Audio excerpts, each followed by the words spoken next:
آج علامہ حشام الہی ظہیر صاحب ہمارے ساتھ موجود ہیں، ریلیجیس اسکالر ہیں، اور میں سمجھتا ہوں کہ ایک بڑی پڑھی لکھی ان کی بات ہوگی، ریسرچ بیسڈ.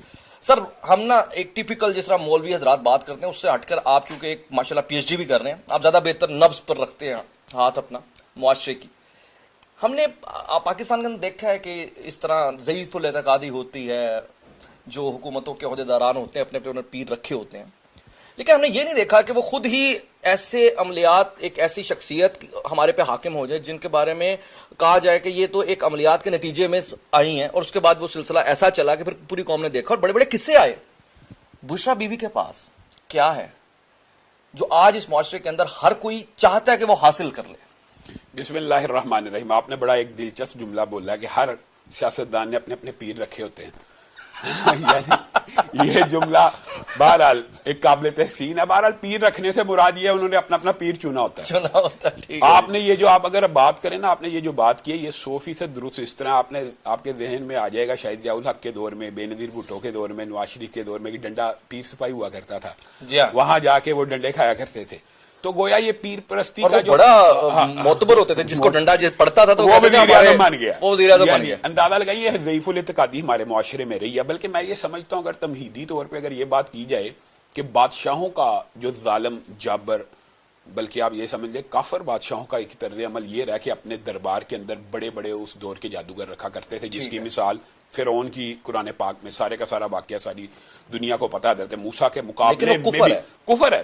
ہم اسلامی جمہوریہ پاکستان کی بات کر رہے ہیں. اب دیکھیں وہ حضرت موسیٰ کے مقابلے میں بھی جادوگروں کو لے کے آ گیا تھا، اور جادوگروں کے ساتھ وہ پورے کا پورا چاہتا تھا کہ میں غالب آ جاؤں. اب اگر پاکستان اسلامی جمہوریہ پاکستان کا لا الہ الا اللہ کی بنیاد پہ 27ویں رمضان رات، یہ جو ساری باتیں یہ بڑی افسوسناک ہیں. اگر کہ اس پاکستان کا اسلامی جمہوریہ کا جو وزیر اعظم ہو اس کے گھر کے اندر جادوگر داخل ہو جائیں یا جادوگری کے اثرات داخل ہو جائیں، جو ہم نے باتیں سنی ہیں وہ تو بڑی حیران کن ہیں. وہ تو ایسی ہیں کہ جناب وہاں پہ گوشت آتا تھا، کے پیالے آتے تھے، گوشت پھینکا جاتا تھا. اور میں یہ سمجھتا ہوں، میں ذاتی طور پہ یہ سمجھتا ہوں کہ یہ اسی کی آفات ہے کہ خان صاحب جو پہلے کہا کرتے تھے، ان کی آن دی ریکارڈ گفتگو موجود ہے کہ اللہ کے علاوہ سجدہ کرنا شرک ہے. یہ اسی جادو کی نحوست ہے کہ انہوں نے قبر کے اوپر سجدہ بھی کیا، خود کہا وہ کئی سجدے کیے. یعنی یہ جادوگری وہی خان صاحب جو کہتے تھے کہ ایمانداری، مالی کرپشن نہیں ہونی چاہیے تو شاہانہ کی گڑیاں بیچتے ہوئے پکڑے گے. یہی وہ خان صاحب ہیں جو اخلاقی طور کے اوپر اپنے آپ کو بہت بلند سمجھتے تھے اور لوگوں کو یہ باور کرانے کی کوشش، ریاست مدینہ کی بات کرتے تھے. انہوں نے خود یہ بیان دیا بھی کہ باجوہ صاحب نے مجھ سے آ کے پوچھا آپ کو آئے ہیں، تو انہوں نے کہا میں تھا. اب مجھے ایک بات ان تینوں باتوں سے، پہلے شرک کی بات کے بعد سجدہ کیا، پھر توشہ آنے کی گھڑی بیچی، پھر بوائے کا اقرار کیا. آپ کو پتا ہے اسلامی شریعت میں جو اس طرح کے اقرار ہیں، میں یہ بڑی بات سوچ سمجھ کے اور اسلامی فقہ کے اعتبار سے کہہ رہا ہوں. ایک بندہ اقرار جرم کرے نا اسلام میں، پھر گواہوں کی ضرورت نہیں رہتی، پھر گواہوں کی ضرورت یا شہادتوں کی ضرورت نہیں رہتی. ہمیں گناہوں پہ پردہ ڈالنا چاہیے نا. اچھا، لوگ ہم سے پوچھتے ہیں آپ نے دیکھا اس کو کرتے ہوئے؟ جب کوئی اقرار کر لے نا پھر گواہوں کی ضرورت نہیں ہوتی، پھر اسلامی شریعت میں اس کے اوپر لگا دی جاتی ہے. اچھا، تو اس کی حد کیا ہے ویسے بھائی؟ آپ خود بتائیں اس کی حد. اچھا، آپ کو پتا ہے یہ تو اسلامی شریعت کا ایک متفقہ اور اجماعی مسئلہ ہے. اور کیونکہ اسلام کی سب سے زیادہ بات ہی یہ کرتے ہیں تو ان پہ مجھے ایک بات بتائیں کہ جو بندہ اقرار جرم کرے، اچھا اب لوگ اس کے مقابلے میں کیا باتیں کرتے ہیں؟ یار اس نے توبہ کر لی. توبہ انسان کا اور اللہ کا ذاتی معاملہ ہے. ایک قاتل ہے، اس نے ایک معاشرے میں کر دیا، جب کر دیا اس کے بعد وہ کہ میں نے توبہ کر لی تو مجھے ریاست معاف کر دے، یہ نہیں ہوتا.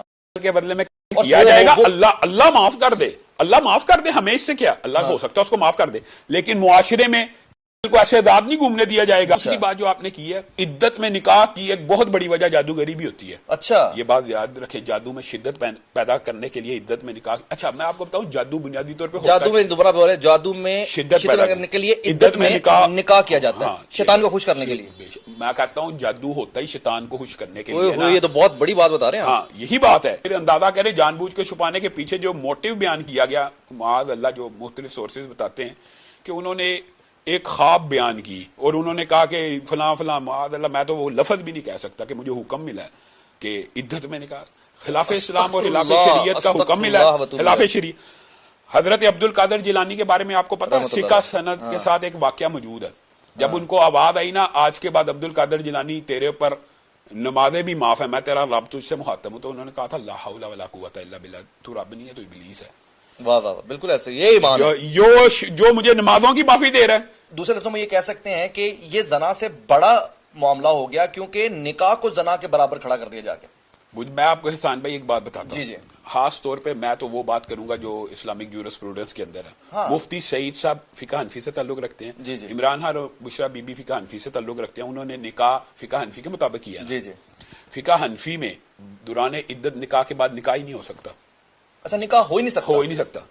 ہو ہی نہیں سکتا، حالانکہ یہ میں فقہ حنفی کی بات کر رہا ہوں صرف، ٹھیک آپ ہے۔ پوچھ لیں ان کے علماء سے، تو فتویٰ پھر لیں۔ کیسے ہو گیا نکاح؟ آپ یہ بات آپ بتائیں، آپ ان سے پوچھیں، فقہ حنفی کا یہ اصول ہے کہ جب حرام کا ارتکاب ہو جائے تو بعد میں وہ حلال نہیں ہوتی۔ مفتی سعید صاحب، علامہ شامل علی ظہیر صاحب کا یہ سوال اب پینڈنگ ہے، اب آپ اس کا جواب دیجیے گا۔ اچھا، اب بات یہ ہے کہ ایک فقہ کے مطابق اور اپنی فقہ کے مطابق انہوں نے مخالفت کر دی اور دوسرا نکاح کر دیا، کیا آپ ٹینٹیولی بتائیے کہ ایک ہائپوتھیسس کر لیتے ہیں، کیا ریزن ہو سکتے کہ اتنی بڑی وائلیشن مفتی سعید نے کیسے کر دی؟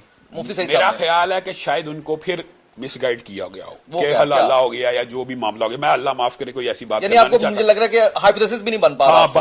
ہاں یہ بات ہے، ہائپوتھیسس بھی نہیں بن رہا، یا آپ یہ کہہ لیں کہ یہ بندہ تصور بھی نہیں کر سمجھ سکتا نہیں آ کہ رہی۔ کیا انہوں نے معاملہ کیا کہ انہوں نے دوبارہ نکاح پڑھا دیا۔ دوبارہ تو نکاح ان کی فقہ میں جائز ہی نہیں ہے، بالفرض جائز بھی ہو تو آپ مجھے ایک بات بتائیں، یہ جو پہلے کا حرام کاری کا دور گزرا جو آپ اس کی سزا پوچھیں، بنیادی طور پہ ایک بات میں یہ بھی وضاحت کرنا چاہتا ہوں، جو گواہی کا اقرار ہے نا اس کی حد تو سنگ ہے، لیکن جو نکاح کے اندر کبھی کوئی شرط مفقود ہو جائے نا تو اس کے بعد نکاح فسخ ہوتا ہے، باطل ہوتا ہے، اس کو حرام کاری کہا جاتا ہے، اس کے اوپر زنا کی حد نہیں لگتی۔ یہ میں بات کہنا چاہتا ہوں، سمجھ رہے ہیں؟ یعنی اس نکاح کی حد زنا کی نہیں ہے۔ پھر کیا ہے؟ ہاں، اس کی حد یہ ہے کہ ان کو علیحدہ کر دیا جائے، یہ حرام کاری کا جتنے دیر وہ نکاح میں تھے حرام کاری کا ارتکاب ہوا ہے، اگرچہ وہی حرام کاری کا ارتکاب ہوا ہے جو زنا والی ہوتی ہے، لیکن شریعت میں اس کی حدود نہیں کہ ہو سکتا ہے کسی نے انجانے میں کر دیا۔ جیسے مفتی سعید صاحب کا کیا قصور ہے، ان کو تو بتایا ہی نہیں گیا۔ مفتی سعید صاحب میں تو بات کر رہا ہوں پرٹیکولرلی بشرا بی بی، مثال دے رہا ہوں، عمران خان صاحب کو یہ علم ہی نہ ہو، چلے بشرا بی بی کو مثال، اس کو تو علم تھا، وہ تو کیونکہ عدت کا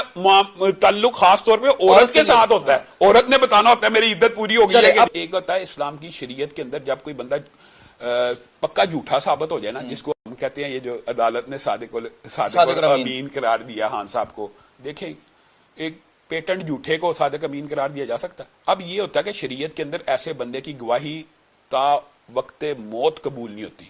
اچھا، یہ بہت بڑی پلنٹی ہوتی ہے۔ پھر کیا اس سے بڑی پلنٹی کیا، یہ بھی سنیں کہ جو بندہ سکہ جھوٹا ثابت ہو جائے وہ رسول اللہ صلی اللہ علیہ وسلم کی حدیث بیان نہیں کر سکتا۔ وہ تو نارملی کرتے ہی ہیں، میں ویسے کہہ رہا ہوں وہ بیان ہی نہیں کر سکتا، اس کے پاس سے یہ اتھارٹی چھین لی جاتی ہے کہ آپ رسول اللہ اب اتنی محترم ہستی کی بات نہیں کوٹ کر سکتے، آپ جھوٹے ہیں۔ بات یہاں پر یہ ہے کہ اس کی ایک اور شدت بھی ہے، وہ شدت یہ ہے کہ یہ ہم کسی ایک آرڈنری شخصیت کے حوالے سے بات نہیں کر رہے، ہم پرائم منسٹر پاکستان کی بات کر رہے ہیں جو سابق ظاہر ہے ہمارے پاکستان کے وہ وزیر اعظم ہیں، آپ کے میرے اور اس ملک کی تقدیر کے فیصلے کرنے تھے، اور مطلب جو ہمیں ابھی تک خبریں آئیں اس کے مطابق بشرا بی بی جہاں سے کہتی تھی وہاں سے گزرنا ہے، جہاں سے جس سے ملنا ہے جس سے نہیں ملنا۔ یہی تو آپ کو کہہ رہا ہوں، وہ جادو کا وبال ہی نکلا نا، سجدے کروا دیے قبروں کے اوپر، توشہ خانے کی گھڑیاں۔ مجھے بتائیں عمران خان صاحب کے بارے میں لوگ یہ ایک ویژن تو تھا ہم سب کا ہی کہ یار یہ کرپٹ نہیں ہو سکتا، مالی طور پہ تھا نا، کس نے شوکت خانہ بنایا، نمل بنائی، وہ توشہ خانے کی گھڑیاں بیچتا پکڑا گیا۔ اب آپ بتائیں یہ کس کا وبال ہے؟ میں سمجھتا ہوں کہ توشہ وبال ہے۔ ہاں بالکل، توشہ خانہ کی گھڑیاں بیچنے سے بڑا وبال تو یہ ہے نا کہ آپ خون کے پیالے اور یہ جو چیزیں آئی ہیں۔ اچھا مجھے اب ایک بات بتائیں جو بہت امپورٹنٹ بات ہے، میں ذاتی طور پہ آج تک کی جتنی خبریں سنی ہیں اس سے ہٹ کر ایک خبر جو کہ مجھے آج بھی ہلا دیتی میں سوچتا ہوں کیونکہ وہ براہ راست جان سے تعلق رکھتی ہے، کیا مرغیوں کو زندہ جا سکتا ہے کسی حرام ہے، مطلب 800 مرغیوں کو زندہ؟ رسول اللہ صلی اللہ علیہ وسلم نے فرمایا کہ کے اندر بھی احسان ہے، کے اندر جانور کو اللہ کے لیے کیا جا رہا ہے، اور مقصد کیا پیچھے جادو ہوتا ہے۔ جادو کے علاوہ یہ جو تمام عملیات ہوتی ہیں یہ جادو میں شدت پیدا کرنے کے لیے ہوتی ہیں۔